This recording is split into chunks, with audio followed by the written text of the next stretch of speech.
Hi guys, welcome to Srikanth Mototech. ఈరోజు మీకోసం Bajaj Pulsar 150 2026 model తీసుకొచ్చేసాను. ఇది ట్విన్ డిస్క్ వేరియంట్ అనమాట. దీనికి సంబంధించిన కంప్లీట్ రైడ్ రివ్యూ ఇప్పుడు ఉంటుంది. బైక్ కొనాలన్న ఉద్దేశం ఉన్న వాళ్ళు వీడియో అక్కడ స్కిప్ చేయకుండా లాస్ట్ వరకు చూడండి. రైడ్లో నేను మాట్లాడతాను ఇంజిన్ పర్ఫార్మెన్స్, బ్రేకింగ్, హ్యాండ్లింగ్ ఇవన్నీ ఎలా ఉన్నాయనే దాని గురించి, అలాగే హెడ్ ల్యాంప్ యొక్క విజిబిలిటీ ఎలా ఉందనేది కూడా నేను మీకు చూపిస్తాను. ఇంకా ఎలాంటి చేంజెస్ ఉన్నాయో దాని గురించి క్లియర్గా మాట్లాడుకుందాం. కొత్తగా ఎవరైనా చూస్తుంటే మన ఛానల్ ఇప్పుడే సబ్స్క్రైబ్ చేయండి. ఇలాంటి మంచి కంటెంట్ కోసం అండ్ వీడియోని లైక్ చేస్తారని ఆశిస్తున్నాను. ముందుగా ఈ బైక్ని మనకి స్పాన్సర్ చేసింది ఒంగోలులోని Tirumala Bajaj showroom, wood complex దగ్గర అయితే ఉంటుంది. ఒంగోలులోకి ఎంటర్ అయ్యేటప్పుడే రైట్ సైడ్ కనిపిస్తుంది ఓల్డ్ బైపాస్ దగ్గర. సో దగ్గరలో ఉంటే ఒకసారి విజిట్ చేయండి.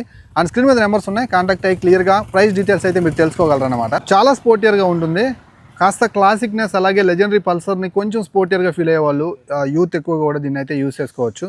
వాళ్ళకైతే యాప్ట్గా సూట్ అవుతుంది కూడా. దయచేసి ఫ్యామిలీ కొనొద్దు, ఎందుకంటే బ్యాక్ సైడ్ గ్రాబ్ రైల్ అనేది కొంచెం ఇబ్బందిగా ఉంటుంది ఫ్యామిలీ కూర్చున్నప్పుడు పట్టుకోవడానికి కూడా. అండ్ అంతా కంఫర్టబుల్ అయితే ఉండదు. 790mm సీట్ హైట్తో వస్తుంది. 5.4 ఉండే వాళ్ళు కూడా సీట్ని ఈజీగా యాక్సెస్ చేసుకోవచ్చు. లుక్ అయితే ఇలా ఉంటుంది సైడ్ నుంచి చూస్తున్నప్పుడు. అలాగే 165mm గ్రౌండ్ క్లియరెన్స్ అనమాట. ఇంకా ఇంజన్లో ఎలాంటి చేంజెస్ చేయలేదు, సేమ్ ఇంజన్ అనమాట. ఇది 149cc single cylinder 4-stroke 2-valve air cooled engine. Maximum మనకు వచ్చేసరికి 13.25 Nm టార్క్ని, అలాగే 14 bhp పవర్ని ప్రొడ్యూస్ చేస్తుంది. ఇక్కడ కిక్ రాడ్ ఉండదు, స్టాండర్డ్లో కిక్ రాడ్ ఉంటుంది అనమాట. ఇంకా హెడ్ ల్యాంప్ విషయానికి వచ్చినట్లయితే సో మీరు చూడొచ్చు, డిఆర్ఎల్స్ అయితే ఉంటాయి, స్ప్లిట్ ఎల్ఈడి ఉంటుంది. సైడ్ ఇండికేటర్ లైట్స్ ఇక్కడ నుంచి మనకి ఎల్ఈడీలో వచ్చేసాయి. సో అదే హజార్ లైట్స్ కూడా ఇచ్చినట్టుగా చాలా బాగుండేది, అది ఒకటి మిస్ అయిందనమాట. ఓవరాల్గా హెడ్ ల్యాంప్ చాలా రిఫ్రెషింగ్గా, చాలా కొత్తగా ఉంది, చాలా షార్ప్గా ఉందన్నమాట. డీటెయిలింగ్ చాలా బాగుంది అండ్ క్రోమ్ యాక్సెన్స్ కూడా యాడ్ చేశారు. ఇప్పుడు ఏం జరుగుతుందంటే హాలోజన్ బల్బ్తో పోల్చుకుంటే ఈ యొక్క హెడ్ ల్యాంప్ అనేది చాలా బ్రైట్గా ఉంటుందన్నమాట. అలాగే లాంగ్ లైఫ్ అయితే వస్తుంది. ఎల్ఈడీస్ ప్రతిసారి పోవన్నమాట. మనకి హాలోజన్ బల్బ్ అయితే ఊరికే కాలిపోతూ ఉంటుంది. సో ఎక్కువ హీట్ జనరేట్ చేస్తుంది అనమాట. సో మనం ఇక్కడ టచ్ చేసి చూసినట్లయితే హాలోజన్ బల్బ్ హీట్ ఎక్కువ అవుతుంది. ఇది మనకి చాలా కూల్ ఉంటుంది. అలాగే ఒకసారి మార్చుకున్నా కొంచెం కాస్ట్ ఉంటుంది హాలోజన్ బల్బ్తో పోల్చుకున్నట్లయితే ఎల్ఈడి అనేది, కానీ ఎక్కువ లైఫ్ స్పాన్ ఉంటుందన్నమాట. మోర్ ఓవర్ బ్రైటర్ రోడ్స్ని అయితే మీరు చూడొచ్చు. ఇండియన్ రఫ్ రోడ్స్కి ఈ యొక్క లైట్ స్ప్రెడ్ అనేది బాగుంటుంది, చాలా మంది కోరుకుంటున్నారు. ఫైనల్లీ 2026లో అప్గ్రేడ్ చేశారనమాట. నెక్స్ట్ ఈ వెహికల్లో మరో అప్గ్రేడ్ ఏదైనా ఉందంటే దీని యొక్క స్ట్రైకింగ్ గ్రాఫిక్స్. సో చాలా బల్కీగా తీసుకొచ్చారు. ఇది రెడ్ కలర్ అనమాట. ఆల్మోస్ట్ 4 కలర్స్లో అవైలబుల్ ఉంటుంది, రెడ్, బ్లూ, అలాగే స్టాండర్డ్ వేరియంట్లో మనం చూసినటువంటి గ్రీన్ మీద ఆరెంజ్ కలర్ స్టిక్కరింగ్తో ఉంది కదా అది, అలాగే గ్రే కలర్ అనమాట. 4 కలర్ ఆప్షన్స్లో అవైలబుల్గా ఉంటుంది. స్ప్లిట్ సీట్ వేరియంట్ కూడా, అలాగే స్టాండర్డ్ కూడా. ఫ్రంట్లో వచ్చేసరికి మనకి టెలిస్కోపిక్ సస్పెన్షన్తో వస్తుంది, 37mm. సో మనకి స్టాండర్డ్లో 33mm ఉంటుంది. Back side dual shock absorbers. And ఇది మనకి ట్విన్ డిస్క్ అనమాట. ఫ్రంట్లో వచ్చేసరికి 280mm disc brake, back side 230mm disc brake. ఇది మనకి ఫ్రంట్లో వచ్చేసరికి 90/90 సెక్షన్ అయితే వస్తుంది. సో స్టాండర్డ్లో వచ్చేసరికి 80/100 వస్తుంది అనమాట. ఇంకా బ్యాక్ సైడ్ 120 సెక్షన్, అది 100 సెక్షన్. 120 సెక్షన్ ఆబ్వియస్లీ కొంచెం బెటర్ రోడ్ గ్రిప్ అయితే ఉంటుంది. అండ్ మనకి సింగిల్ ఛానల్ ఏబిఎస్ తోటి తీసుకొస్తున్నారు. దీన్ని డ్యూయల్ ఛానల్కి అప్గ్రేడ్ చేయాల్సింది, ఏబిఎస్ ఇవ్వాల్సింది ఇంకా బాగుండేది. సో మనకి ఓన్లీ డ్యూయల్ డిస్క్ గురించి మాట్లాడుతున్నాను. సో అది స్టాండర్డ్ అయితే మాత్రం సింగిల్ ఛానల్తో మేనేజ్ చేయొచ్చు అనమాట. ఇంకా ఇది మనకి 280mm disc brake and front ఉంటే, బ్యాక్ సైడ్ వచ్చేసరికి 230mm డిస్క్ బ్రేక్తో ఉంది. డ్యూయల్ డిస్క్తో వస్తుంది కాబట్టి బెటర్ బ్రేకింగ్, అలాగే బెటర్ రోడ్ గ్రిప్ ఎక్స్పీరియన్స్ చేయొచ్చు. రైడ్ చేసేటప్పుడు ఇంకా క్లియర్గా మాట్లాడుకుంటాం. ఇక కన్సోల్ గురించి మాట్లాడుకున్నట్లయితే మన లాస్ట్ వర్షన్లో ఎలాంటి black and white negative console చూసాము, అదే కన్సోల్. బ్రైట్నెస్ లెవెల్స్ కొంచెం తక్కువగానే ఉన్నాయి. సన్లైట్లోకి వెళ్ళినప్పుడు సో రైడ్ చేసేటప్పుడు చూడండి, మీకు కనిపిస్తుందో లేదో క్లియర్గా అర్థమవుతుంది. అలాగే టాకోమీటర్ కనిపిస్తుంది, టైం, గేర్ పోస్టింగ్ ఇండికేటర్ అయితే మిస్ అవుతుంది. అలాగే స్పీడోమీటర్ ఉంది. బ్లూటూత్ కనెక్టివిటీ ద్వారా కనెక్ట్ అయిన తర్వాత ఫోన్ కాల్ అలర్ట్స్, మెసేజెస్ అన్ని పొందొచ్చు. కొన్ని ఫ్యూల్ ట్రాకింగ్ ఫీచర్స్, ట్రిప్స్ అవన్నీ కూడా మనం ఇక్కడ చూసుకోవచ్చు అనమాట. సో ఓవరాల్గా అయితే మాత్రం కలర్ కన్సోల్కి తెచ్చినట్లుగా అయితే 2026 అప్గ్రేడ్లో చాలా బాగుండేది నా ఒపీనియన్. సో మీరు ఏమనుకుంటున్నారో కామెంట్ సెక్షన్లో కామెంట్ చేయండి. బజాజ్ పల్సర్ 150 ట్విన్ డిస్క్ మీకు 50 కిలోమీటర్ల మైలేజ్ అయితే ఇస్తుంది అనమాట. కొంచెం మీరు హార్ష్గా రైడ్ చేస్తాను, రఫ్ అండ్ టఫ్గా యూస్ చేస్తాను, అర్బన్ సిటీ ట్రాఫిక్ కండిషన్లో రైడ్ చేస్తాను అనుకున్నట్లయితే కొంచెం తగ్గొచ్చు. టైం టు టైం మెయింటైన్ చేయండి, బెటర్ స్మూత్నెస్ అయితే ఉంటుంది engine. So E20 capable engine కాబట్టి E20 పెట్రోల్ వేసుకోవడానికి ట్రై చేయండి. మాక్సిమం కొంచెం లైఫ్ స్పాన్ అయితే ఉంటుందన్నమాట.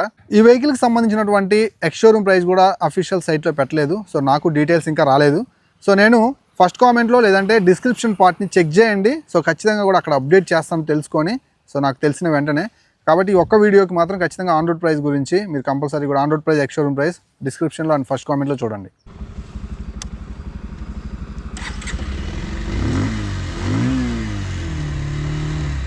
ఇది కొత్త బండి అనే ఏంటో నాకు అర్థం కావట్లేదు. ఫస్ట్ గేర్ సౌండ్ చేస్తుంది అనమాట. స్టాండర్డ్ వేరియంట్ కూడా ఈ సౌండ్ విన్నాను నేను.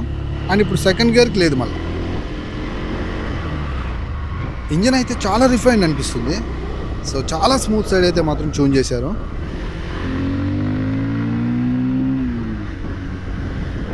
ఇనిషియల్ పుల్ అయితే యావరేజ్గా ఉంటుంది. సో అంత డల్గా అయితే ఏం లేదు. ఫస్ట్ సెకండ్ గేర్స్ మీరు జస్ట్ మూవ్ ఆన్ అవడానికే పనికి వస్తాయి. థర్డ్ గేర్ అండ్ ఫోర్త్ గేర్లో మిడ్ రేంజ్ పర్ఫార్మెన్స్ బాగా ఆఫర్ చేస్తుంది అనమాట బజాజ్ పల్సర్ 150.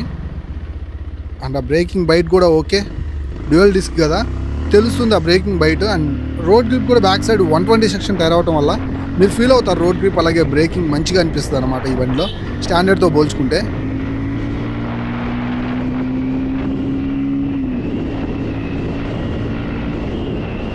ఇది ఈ పర్ఫార్మెన్స్ కోసమే బజాజ్ పల్సర్ 150 కొంటారు. ఇప్పుడు మీరు చూసింది థర్డ్ ఫోర్త్ గేర్స్లో పర్ఫార్మెన్స్ చాలా మంచిగా అయితే మాత్రం పర్ఫామ్ చేస్తుంది అనమాట. మిడ్ రేంజ్లో ఎక్సలెంట్ అని చెప్పొచ్చు. పవర్ చాలా మంచిగా ఓపెన్ అవుతుంది, అలాగే థ్రాటిల్కి రెస్పాన్స్ కూడా చాలా బాగుంటుంది మిడ్ రేంజ్లో.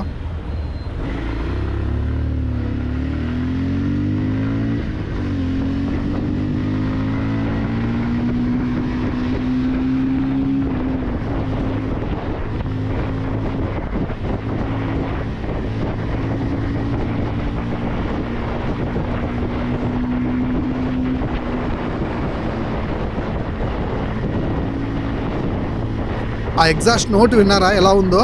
చాలా అంటే చాలా టెంప్టింగ్గా ఉంది కదా. మంచి టాప్ స్పీడ్ కొట్టాలన్న ఫీలింగ్ కలిగించే విధంగా ఆ ఎగ్జాస్ట్ నోట్ అయితే ఉంటుంది. మనం థ్రోట్లు ఓపెన్ చేసినప్పుడల్లా దాని రెస్పాన్స్ ఎగ్జాస్ట్ సౌండ్లో వినిపిస్తూనే ఉంటుంది మనకి. చాలా మంచి ఎగ్జాస్ట్ నోట్ అనమాట. నాకు నచ్చింది బజాజ్ పల్సర్ 150 ఎప్పుడు రైడ్ చేస్తున్నా అగ్రెసివ్గా.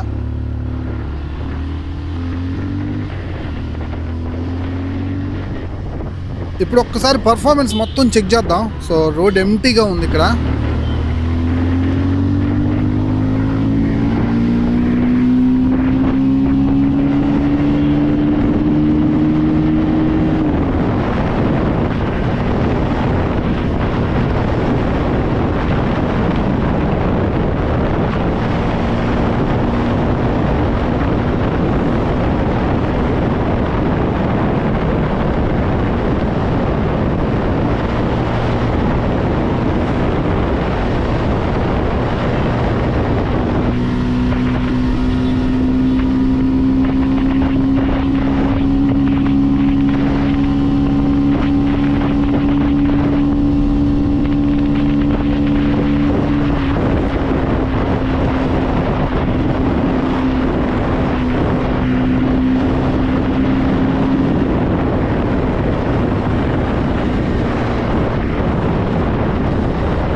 గాయస్ పర్ఫార్మెన్స్ చూసారు ఎలా ఉందో?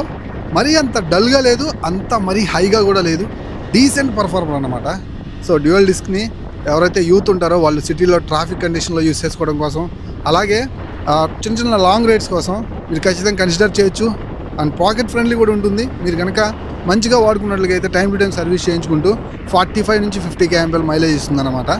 సో ఖచ్చితంగా మీకు ఒక మంచి అఫోర్డబుల్ ప్రైస్లో ఉన్న legendary iconic Pulsar 150 dual disc ఇది హ్యాపీగా కొనుక్కోవచ్చు అనమాట. లుక్స్ అయితే కిల్లింగ్ అంతే ఎప్పటికీ. ఇంకొక 5 years వరకు కాంపిటీషన్కి సమాధానం చెప్పగలదు ఈ డిజైన్. అలాంటి డిజైన్ అప్పట్లోనే వీళ్ళు రెడీ చేశారు బజాజ్ వాళ్ళు. గ్రేట్, నిజంగా గ్రేట్.